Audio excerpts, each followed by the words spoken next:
All right, so ready to dive into something new? Always up for a good deep dive.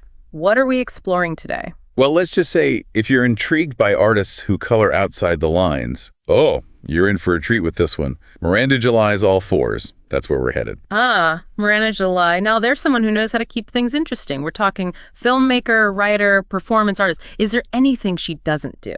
Right. And it got me thinking, with a background like that, her writing has Jetta tied to be anything but ordinary. Oh, absolutely. And you know what? The ebook description, I swear, it practically jumped off the virtual shelf at me. They call All Fours a hijacking of the familiar. Now, how intriguing is that? Okay, now you got to elaborate, because that phrase, it definitely piqued my interest too. What does that even mean in the context of, well, a novel? So imagine taking those universal experiences we think we know: marriage, the whole motherhood journey, that burning desire to create. And instead of just, presenting them at face value, it's like July cranks them up, twists them into something unexpected, a total reimagining. Okay, I'm hooked. Yeah. But let's back up a sec. For those of us who haven't had the chance to crack open the book yet, what's the basic premise of this All Fours world? All right, so picture this.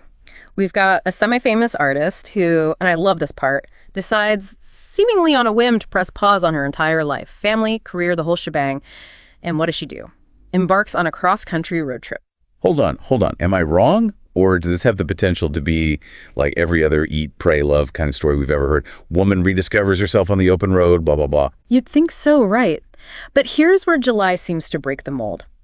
It's not just about escaping. It's about confronting reality head-on. It sounds like she uses this journey to really dissect what it means to be a woman navigating her 40s, wrestling with desire, maybe even breaking free from all those expectations society throws our way.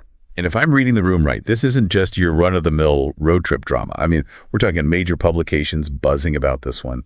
The Times, The Guardian, even GQ and Nylon were giving it rave reviews. Right. That's what's so fascinating. To have such a diverse range of publications raving about All Fours, it tells you that July's tapping into something pretty universal here. This is a story that transcends those typical genre boundaries. It really makes you wonder, what is it about her writing that grabs you like that?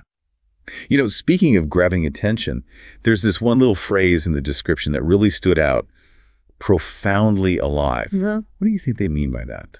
That, to me, it speaks volumes about July's characters. It's like, she creates these people who are so real, so raw, so unapologetically human that they practically leap off the page. These aren't your perfect, polished literary figures. They're messy, they're complex, they're wrestling with real, sometimes difficult emotions, and that's what makes them so relatable.